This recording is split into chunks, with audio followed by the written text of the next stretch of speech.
Hello, everyone. Welcome to another Yesshift News Desk edition, coming to you live November 2nd, 2025. I'm Steven Schinder, and yeah, I actually was planning on coming on here an hour earlier than I ended up doing, but unfortunately, there are some things I still needed to get in order, and yeah, I'm finally here. You would think that with the time change, the fall back an hour type of thing, that I would just have it together, everything would be fine. But yeah, I just yeah, I'm just looking at the feed. I don't know if the intro music came through well, but yeah, I'm just gonna power through. So got a lot to cover here on this Yesshift News Desk edition. There was quite a lot of news these last, I think, 3 weeks since the last time I was on here. So let's go ahead and see what we have. We got a lot of stuff. There are a few books coming, well, have already come out from the Gottlieb brothers. There's a Yes-themed calendar from tormadobook.com. And there's Wakeman and Son update with a warm-up gig. Oliver Wakeman was recently on a Lightspeed album titled Delta. There's a little bit about the John Anderson official YouTube channel, and it was the status of that. So plenty of stuff to talk about here. Oh, and Asia's upcoming 2026 Japan dates. So as I go through these things, feel free to chime in and let me know your thoughts on everything, and I'll see if I can get to comments. But yeah, let's go through this document that I have here. So yeah, a lot happened in October. There's even I saw that the Yes official Facebook page had an ad for the Rocktober 90125 and Big Generator releases. There was a bit of sad news on October 24th, a bit of passing news that came out. So this involves a friend of Jay Shellen, also a musician. So on October 24th, he said, "I just couldn't find the words last night when I heard the news that my loving friend and bandmate and unruly child, Marcy Free, has passed. This is heartbreaking. Bruce, Guy, Larry, all of which I hold dear as family, are shattered for the loss of our Marcy. We began Unruly Child together in 1992 and continued our friendship and music making throughout these years to this day.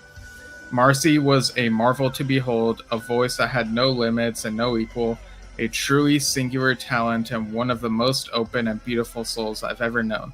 I'm gutted and can't say much more. To my bandmates, Bruce, Guy, Larry, I love you guys. Love you too, Marcy. You always were an angel. Now you have your wings." So, yeah, very unfortunate news. But Marcy, despite struggles here and there, was still able to put out some music in her life. So yeah, go ahead and dig out something that Marcy was on and pay your respects that way.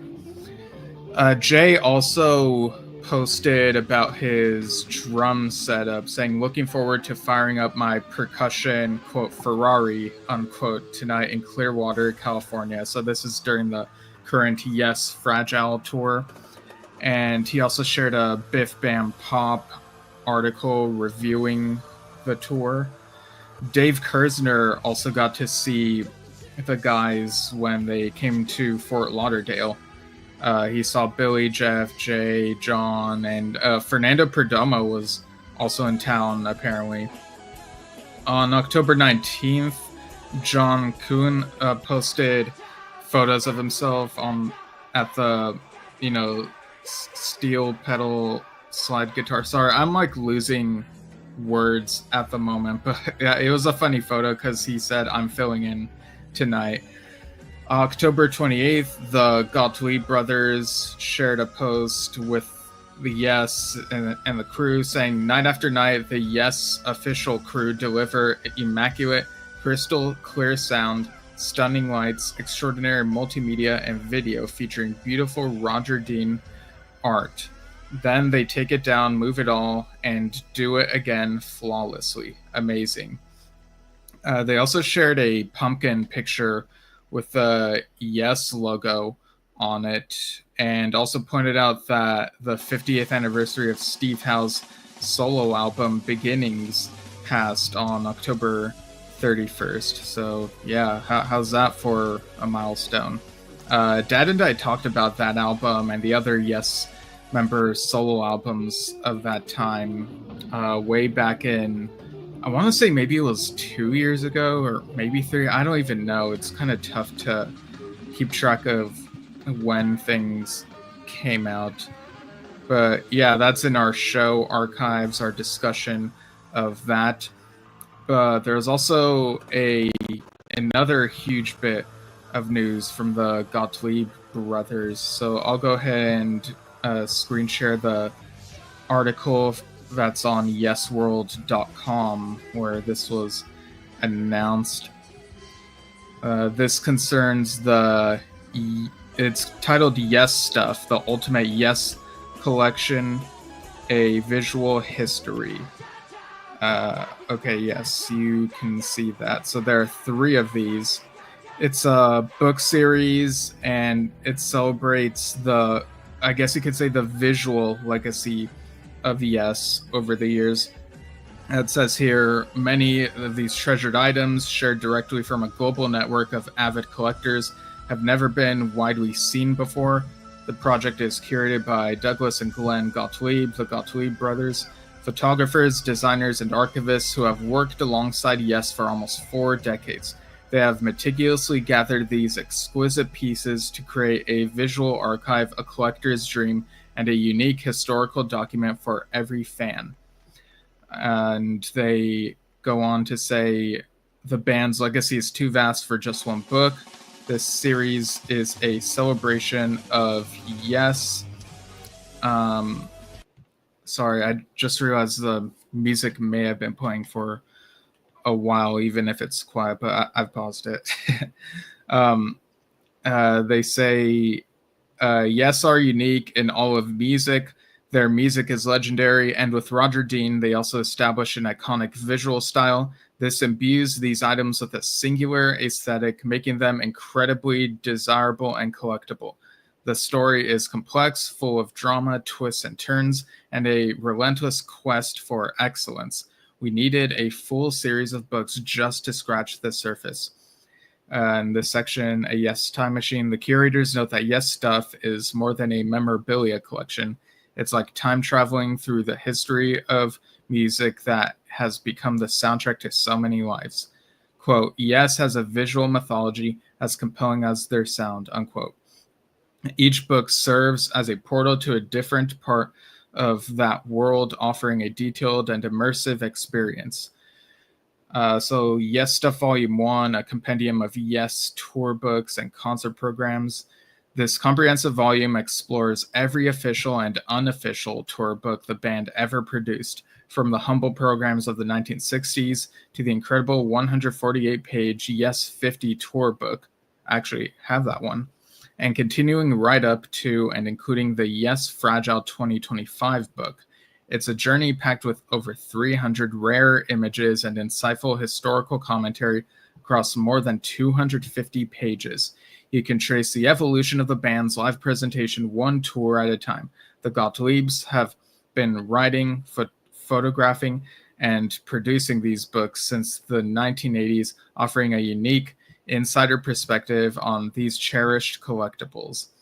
And they've included photos here. So that's the first official Yes tour book from the original Fragile tour.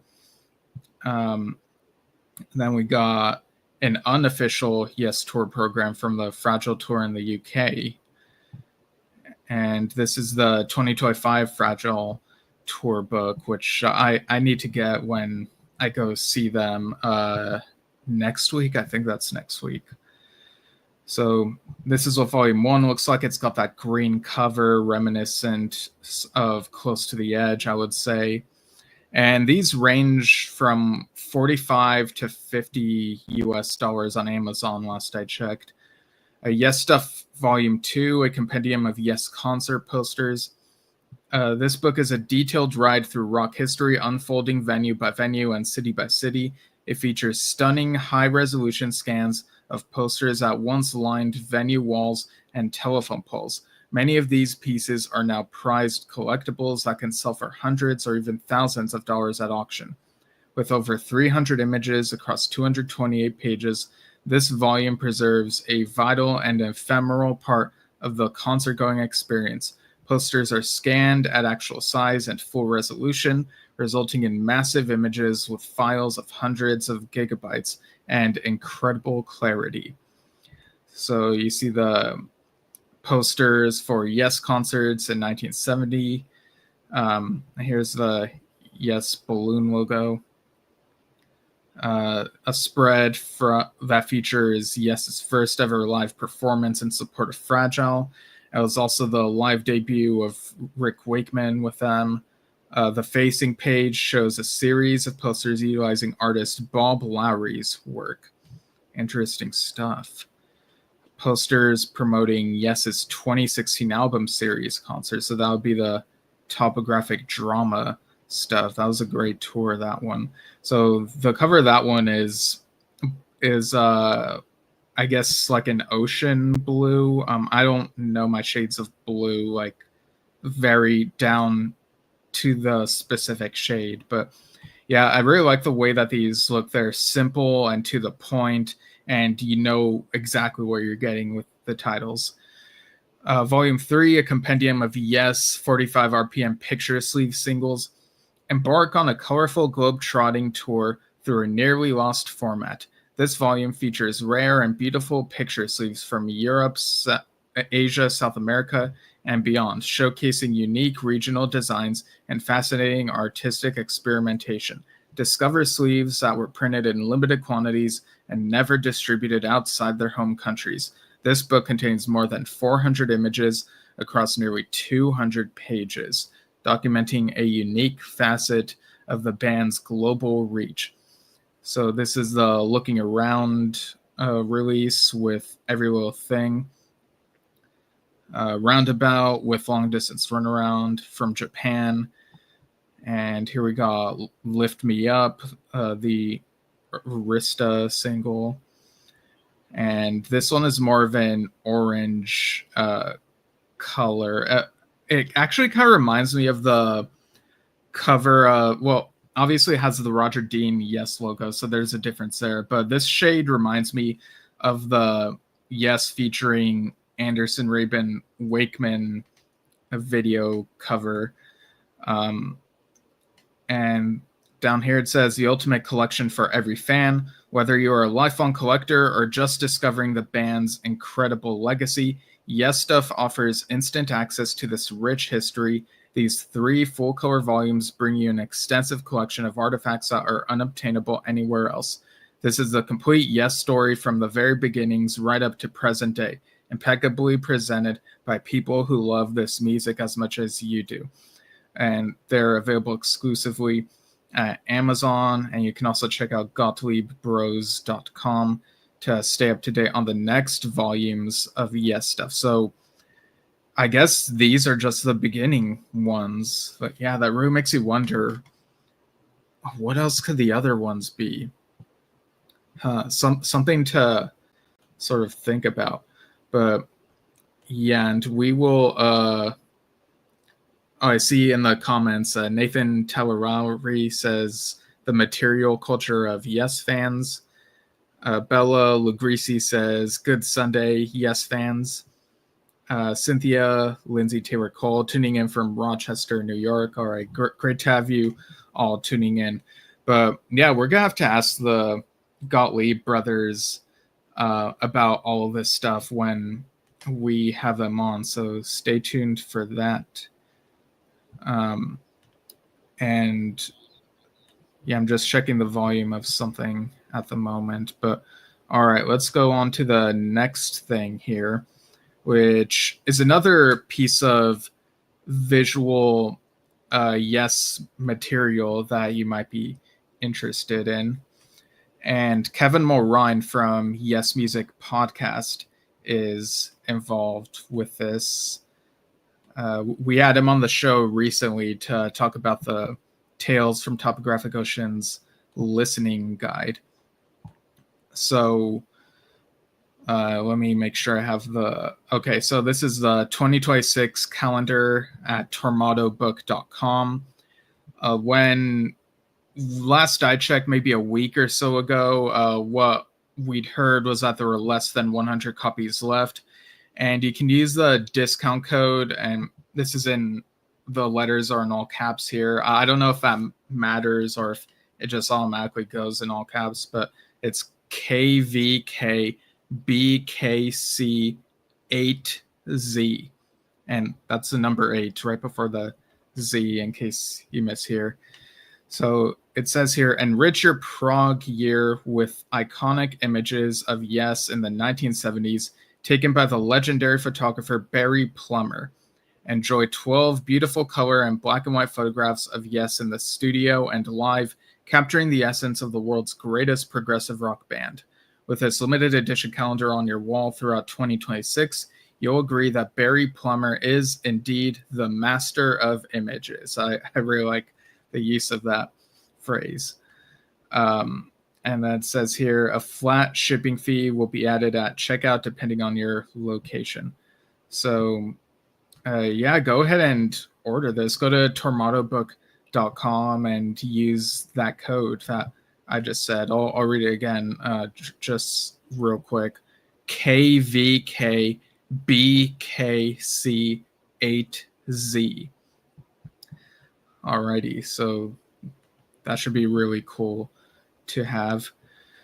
Let's see, what else do we got here? I don't know if I mentioned this last time, but James Ferrani over on his YouTube channel posted a footage from the Spectrum show in Philadelphia. I think it was 78, maybe not 79, but in any case included bits of the big medley, long distance run around, the fish, survival, and some of Roundabout. So always great to see some of that classic footage resurfacing. Over on Miguel Bass's Facebook page, he's made several posts since the last News Desk edition. Play for Chris 6 bass arrangement of The Fish, some excerpts from that. A Heart of the Sunrise bass solo, Fragile bass covers. Post about a 30-minute Patreon session where he talks about the making of the harmonized bass sounds in Tormado, including Arriving UFO as one of the featured things. A bit of The Ancient, and a post about how Simon Gilman, or is it Simon Gilman? Well, in any case, has transcribed the string quartet in Clear Days, the Yes song from Time and a Word. So really great stuff. I also saw that Close to the Yes, I believe they're based in Italy, definitely in Europe. That one performed a bit of Siberian True, and I've Seen All Good People outside in the street. So one of them was on acoustic guitar, and there's also some singing. So there's like a couple of them. Really nice to see. Wakeman, another Yes tribute band, announced that their 9012 live show, which they filmed in 2024, will be streamed in its entirety, with all proceeds going to Shriners Children's, children's hospitals and such. More info to follow. So really curious when that'll be. I know that I'm going to be doing my Vinyl Adventures episode on 9012 Live, the solos. I believe I have that just over here. I'm doing that on Friday the 7th. I believe that's the anniversary of that record's release. I'll double check and I'll make a post about it. But yeah, it's 50 years since 9012 Live was released. And meanwhile, Total Master Tane, of course, another Yes tribute band, have said in addition to the regularly scheduled night of classic Yes music, TMR will treat fans to a Moody Blues mini set during our remaining 2025 concerts. Now, they've recently had one at the Cutting Room 4 just yesterday as I'm recording this. They have another one at the Vogel on November 14th and the Barn in Connecticut on November 22nd. It says here it will be an exciting night of Yes hits, epics, and rarities, including our showstopper 30-minute TMR big medley, plus a small part of the show where things get just a bit more moody. And they've shared a clip of themselves playing the Moody Blues song Tuesday afternoon. So a really great tribute to the late John Lodge there. Really glad that they did that. It's, we lost him recently, and he was definitely like within that sphere with the Yes family and also in Prague. And yeah, it's great that they were able to pay tribute to him. Next up, Pete Roth Trio surpassed 50 gigs. Quite a milestone there. Really happy that Bill Bruford is having a great time playing with that group. Oh, sorry, Nathan. I might have said 50, but Nathan here says 40 years since 90125 and also says, I'm not that old. Yeah, sorry about that. I'm just so used to the 50th anniversaries of certain albums recently that I guess that was a little slip there. And Metalander says, yes, Sunday, as one word. So yeah, I guess it definitely is. There's also a post from Pat Mastellato saying, yo, Bill, wonderful to have time to catch up with my rhythm buddy and hero, and the Pete Roth Trio, excellent double bill with Tuner, Trey Gunn, Narks Reuter, and Mike Pratt. Yeah, I think that was on Facebook, if I remember correctly. Yeah, I really hope that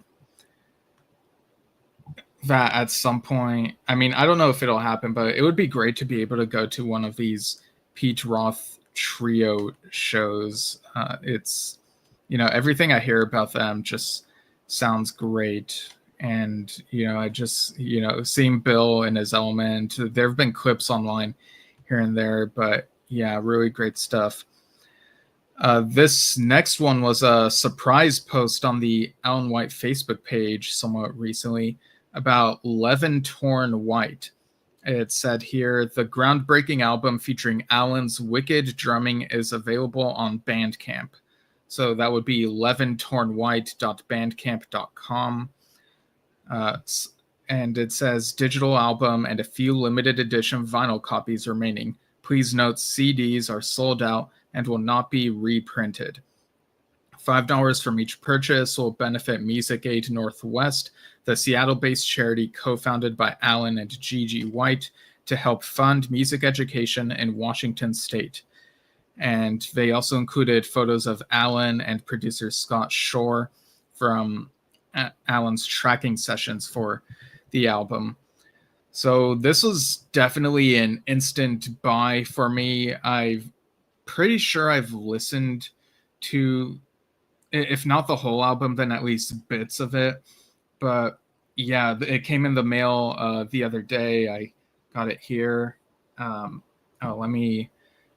I think it would show better if I do this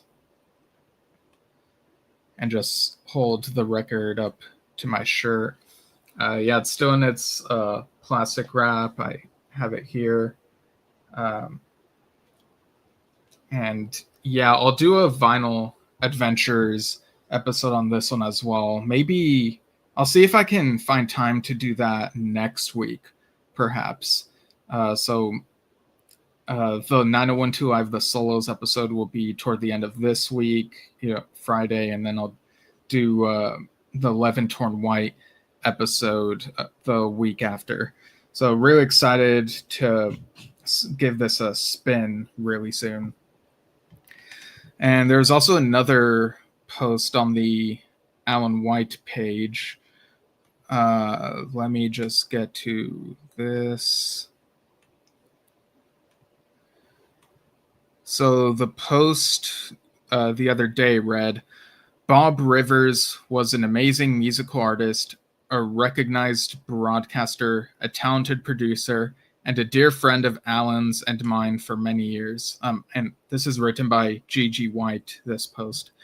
Not only was he the host of Alan's tribute concert at the Paramount on October 2nd, 2022, but he continued throughout his difficult battle with cancer to be a dedicated master working on the post-production of the recorded music from the show.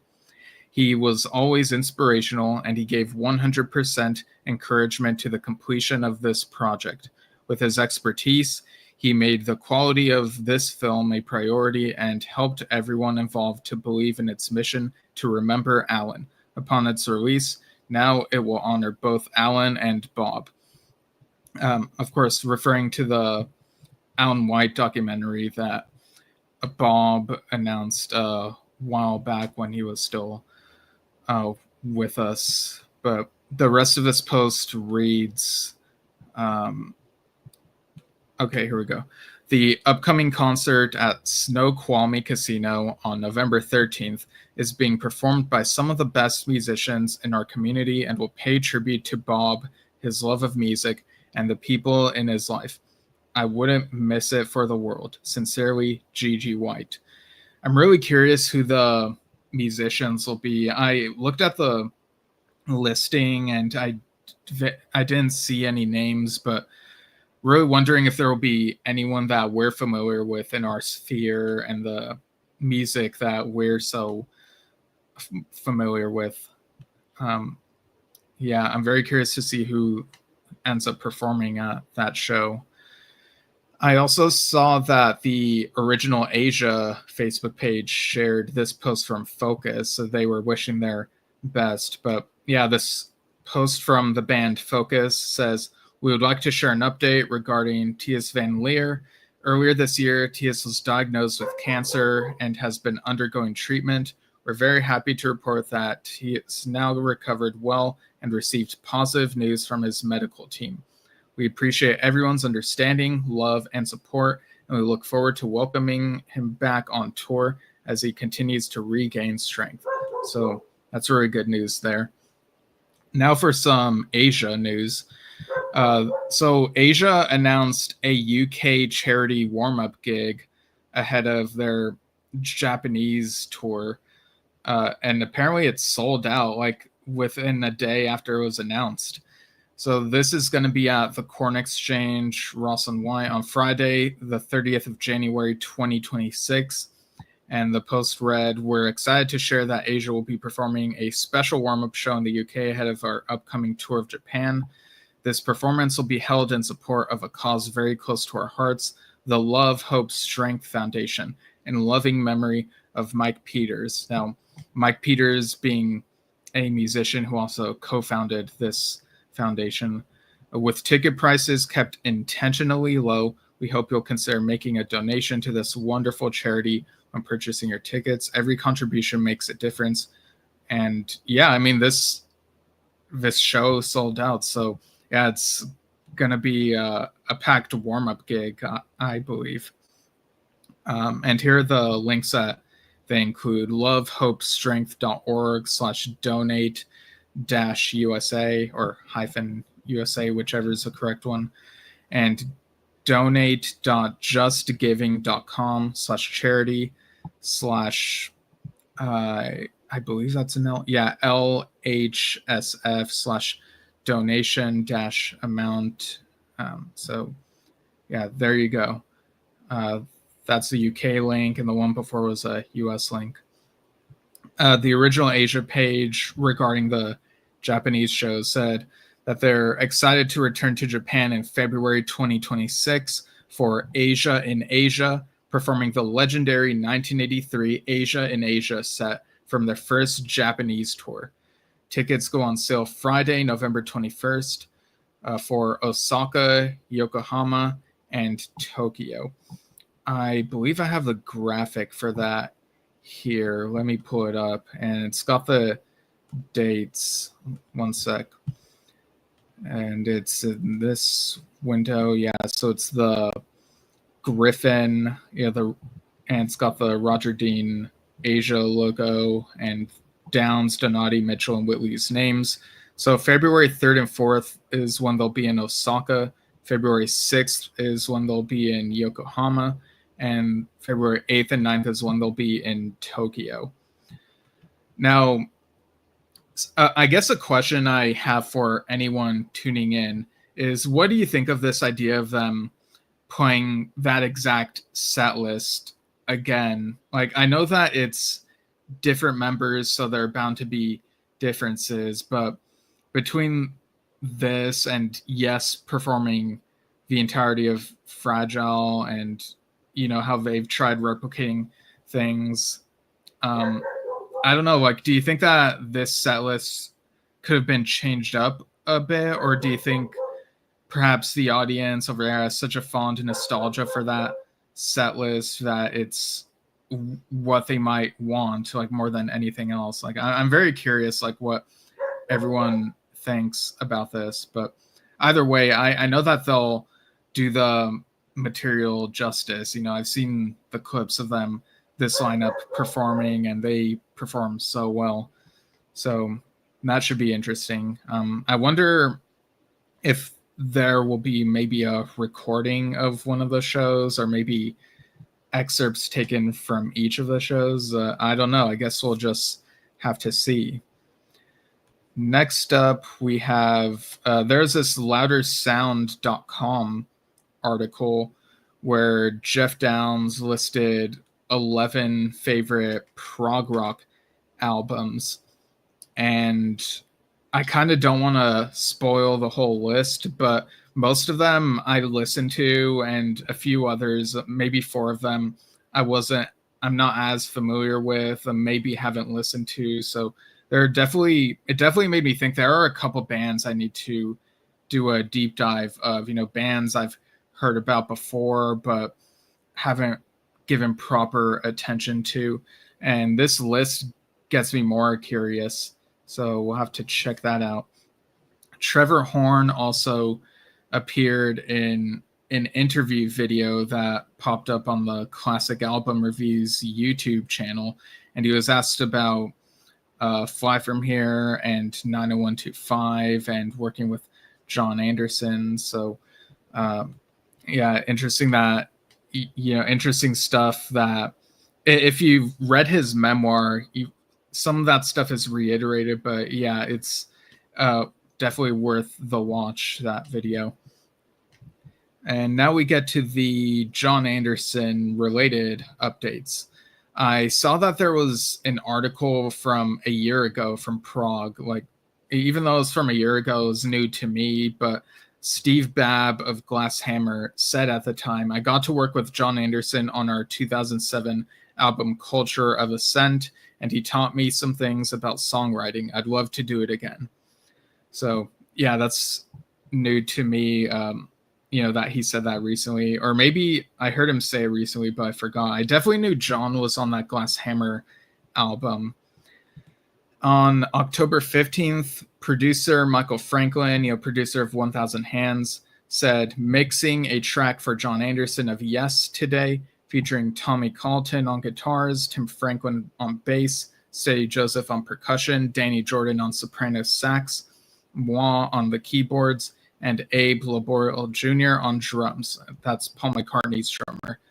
He says, "I will be seeing them very soon. Love this track. Drumming and percussion are amazing. A splendid time had by all." Yeah, I assume this is for 1000 Hands Chapter 2, which I wonder when we'll see that, because last time we got a major update about it, it sounded like it was really close to completion. So I kind of wonder if there's maybe a bit that John still needed to do, or that maybe he came up with more ideas of what he wanted to add, or I don't know, but I'm just anxiously awaiting chapter 2, along with, Anderson Stoltz's second album and possible next album with the Band Geeks. Something that we heard through the grapevine among fans is that they're the Band Geeks would be interested in performing in the UK or Europe, I think, but part of it might have to do with work visas and stuff like that. And so, and just logistical stuff. So hopefully they can make it to areas that they haven't been to before. Because I think, if I'm not mistaken, I think they've only performed in North America. Correct me if I'm wrong, but yeah, he just got to spread the John Anderson and the Band Geeks live experience, And on October 29th, Michael Byrne, who has done those visualizer videos for John Anderson's solo songs and even some Yes songs, provided an update on the John Anderson official YouTube channel. Around the time of the previous news desk I did here, people were wondering what happened to John Anderson's official YouTube channel. And, it had disappeared and we didn't know what happened. And there was some speculation as to reasons why. But this is what Michael Byrne said officially. He said, "I wanted to take a moment to share a bit about why I decided to close my YouTube channels and what's next. Over the past few years, I've been running 3 channels, including the official channel for John Anderson, while also getting more deeply involved in music production and many other projects. As my workload grew, keeping up with all the admin and management that comes with running an official YouTube channel became increasingly difficult.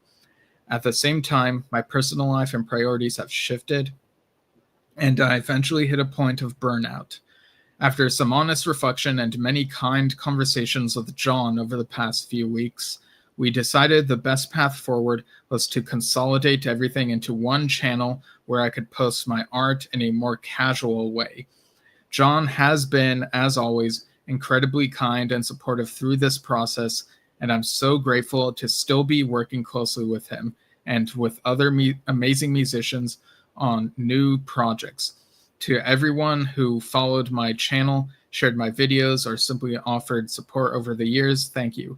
Your encouragement has meant a lot to me, and it continues to remind me why I love doing what I do. I'm sure this streamlining of my workload will help me focus more, and there's still lots of music and creativity ahead." So I definitely, I don't know what's the right word, empathize, sympathize with that, that feeling of a high workload and needing to sort of streamline everything. And I've been there before with burnout and stuff and having to manage multiple things. I mean, I have multiple YouTube channels I have a hand in. So I kind of know what that's like, and having to deal with content and moderation when I can. So it's understandable that they would come to this decision. It's just a little bit odd to me anyway that this announcement wasn't made like shortly beforehand or at the time that the account was closed, because I mean, I don't know, did they think that fans would just not notice? Like, what was the vibe? Like, I'm kind of curious, but I'm glad we finally got this statement, because people were kind of worried, like, what's going on here, so yeah, so I think having things on just one YouTube channel is a good idea.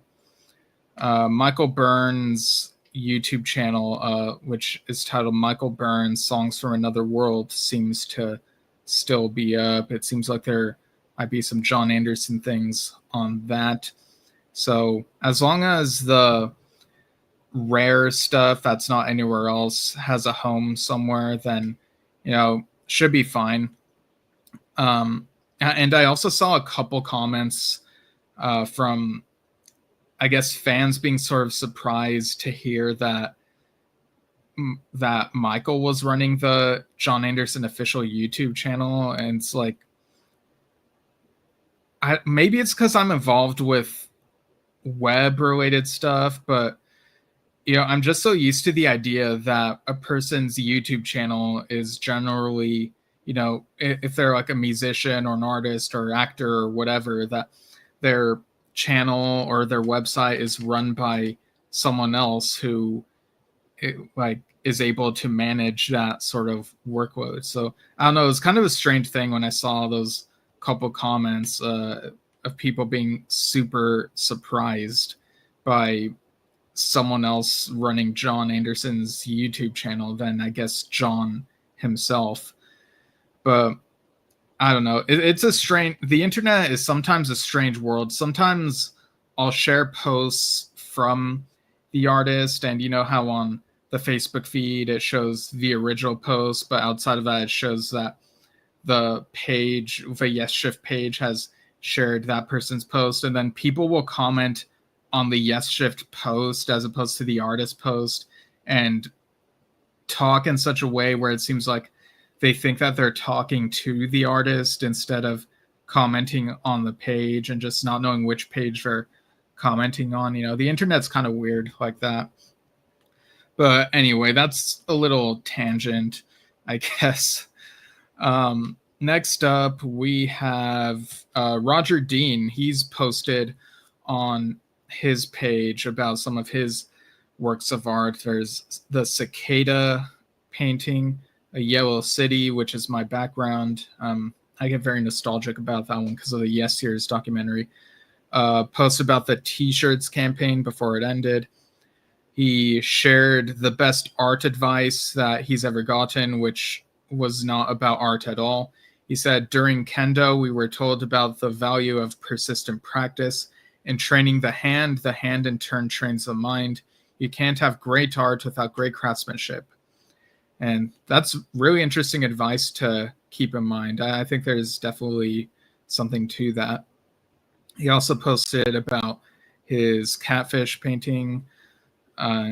He said, this work is from the Psygnosis game Bradicus, which came out in 1986 and was the first game developed and published by the company.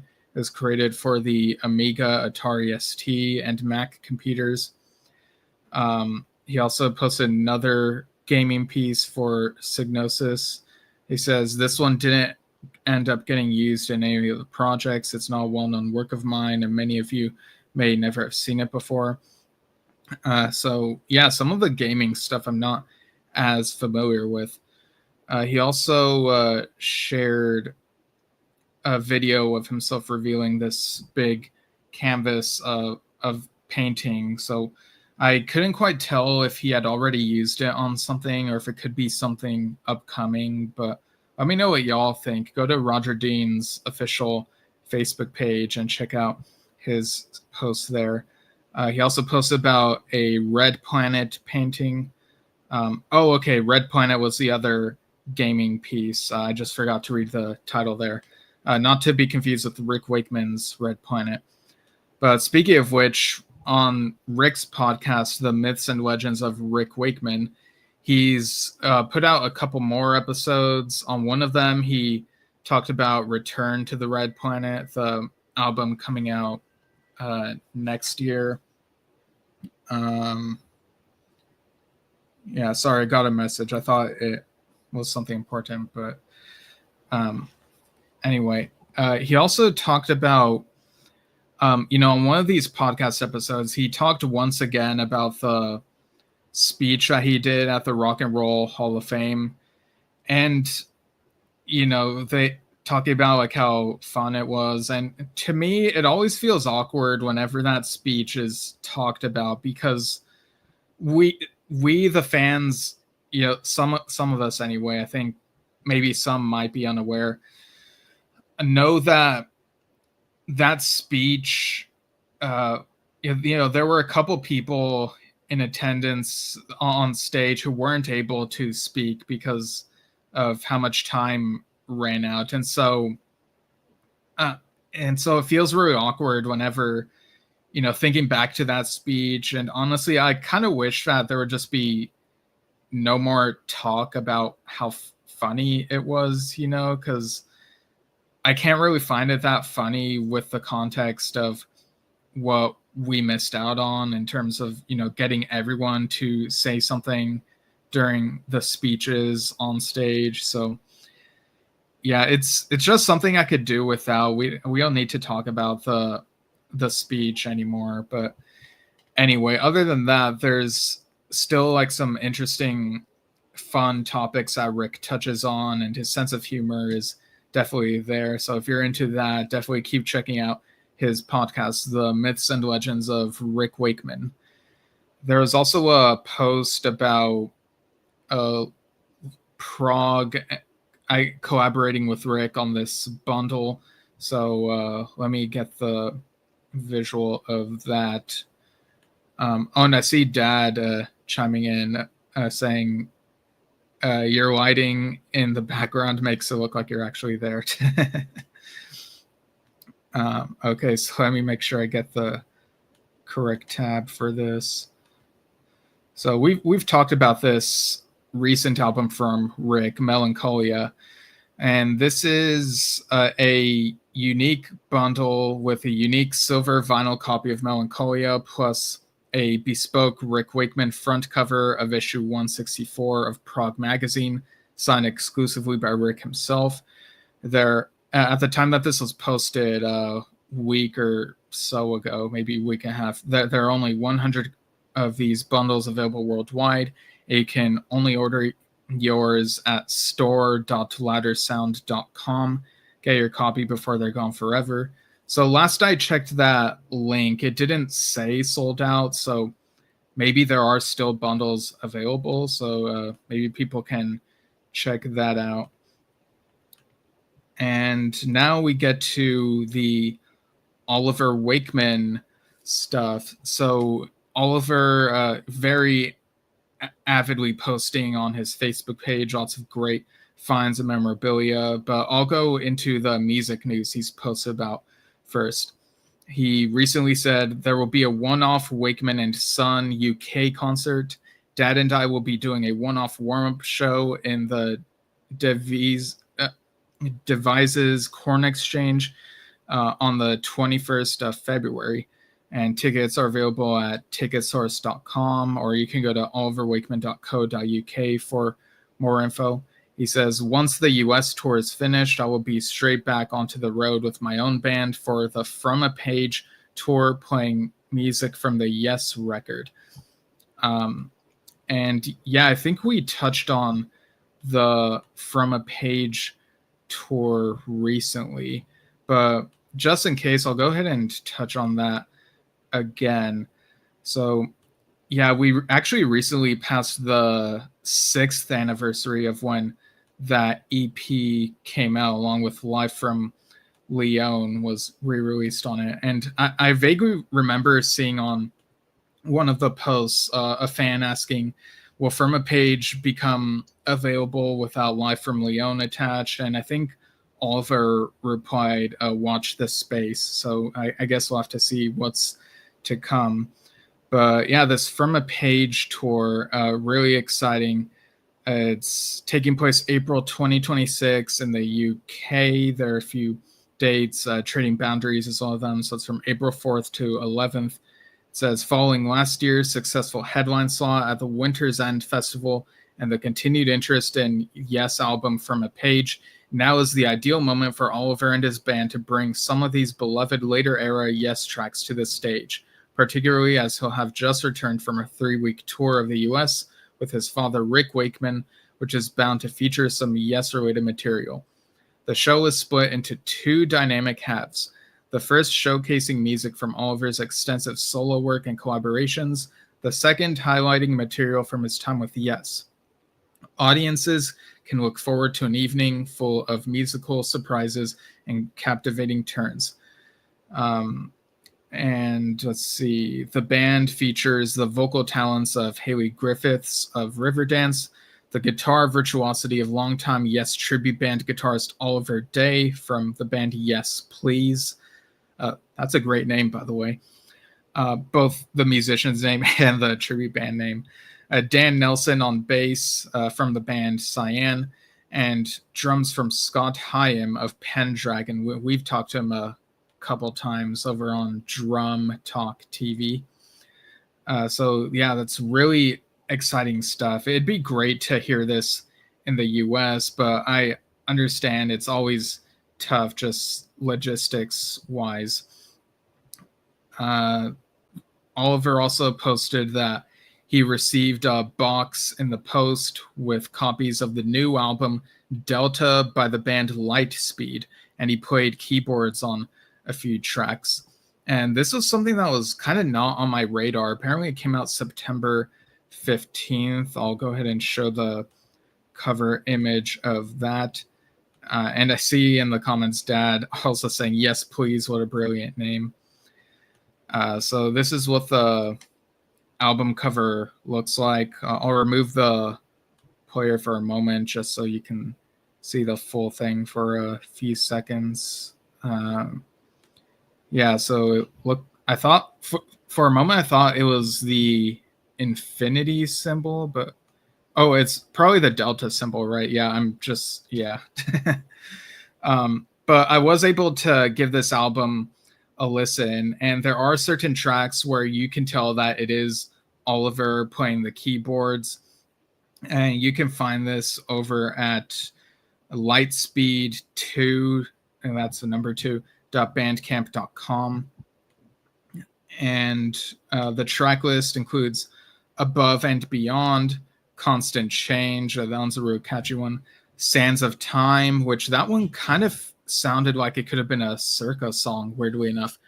Cast My Cares to the Wind, If I Fall, and in parentheses it says Rick's Cottage, Waiting, Different Light, On My Way, which kind of has a more, I guess, folksy feel. I don't really know how to describe it.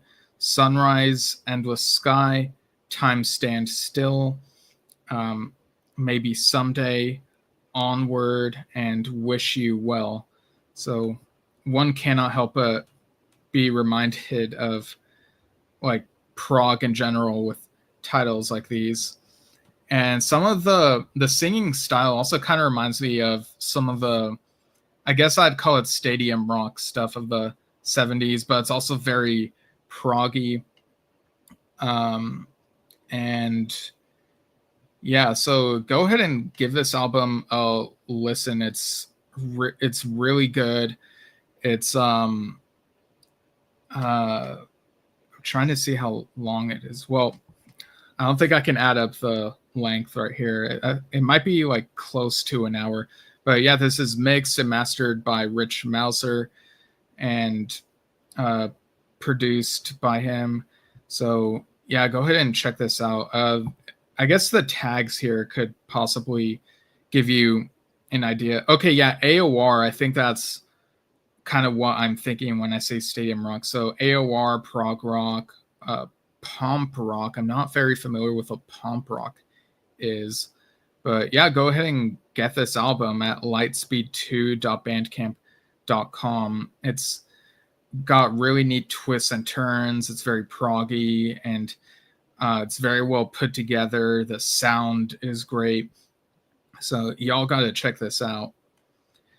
All right, now we'll end with a quick roundup of what Oliver Wakeman's other posts have been. You know, memorabilia, garage finds, stuff, singles, stuff like that.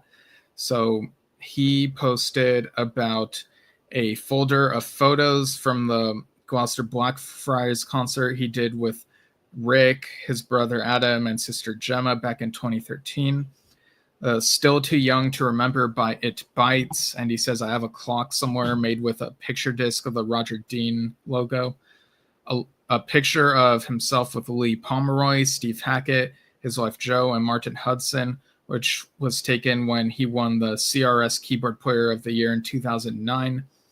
A King Arthur album cassette, Fish, State of Mind single, a tour program from the original Classical Connection tour, Yes, Saving My Heart CD, It's the Radio CD to promote the Brave album by Marillion, he posted a video of the ABWH press pack and photos, and a signed ABWH photo post as well. No Earthly Connection European Tour Program from 76, a mini 3.5-inch CD single of Earth Moving by Mike Oldfield, CD single of apparently one of 2500 pressed for Sweden only, of Rick Wakeman's Return to the Center of the Earth album. And he also, this is a Cheers related post. He said, when we played in Boston on a Yes tour, Alan White took me on a tour of the Cheers locations. We had a great drive around with him pointing out places to me, and then he went to the replica bar. Whilst we were there, the staff recognized us and gave me a Cheers staff shirt, which I still have unworn. We also met up with the actor Thomas Babson, who was at the bar that day. Thomas played Tom the lawyer and signed this great still from the show for me. Signed, Cheers to a great keyboard man, where everybody knows your name. And he says, I must get it framed. And he also added a photo of Alan and himself at the bar and the Cheers shirt. So I'm sure that was a really fun time. And he also posted about the Change We Must single by John Anderson, which also had State of Independence on it. It's Beautiful by Marillion, a New Musical Express article from 1974 featuring Rick on the cover after he just quit Yes. And there was also like the headline Led Zeppelin cancels show. So I remember seeing a comment where someone said that was probably the most depressing couple of headlines on there. And he also posted a necklace of a turtle and that I got from a shop, which he wore most show nights when he toured with Yes until the leather cord broke. Pictures of the castle where Henry VIII and his wives were. He says, I came here with Rick a while ago as he was very interested. It is the only place in England where a queen, Catherine Parr, is buried in a private home. He also posted pictures from inside the castle itself, and he was able to play the Bechstein grand piano. And he also shared a picture of the enamel badge from all the Straub's tours. There's also a pic that he took with Rick with the tomb of Catherine Parr. Promo single for the Mike Oldfield, The Songs of the Distant Earth album. And it's the track Hibernaculum. Candle song from the Change We Must John Anderson album. A newspaper review of the Birmingham Symphony Hall concert from the Yes UK tour in 2009. And he says, from my point of view, this was a great tour and so lovely to play with Yes in the UK. I do remember my mom coming to one show and thinking it was playing tricks with her memory seeing me there instead of Rick. He also posted a Jabberwocky clock single, Big Wedge, which he thought was great. Lovely guitar, and the B-side track, Jack and Jill, was great as well.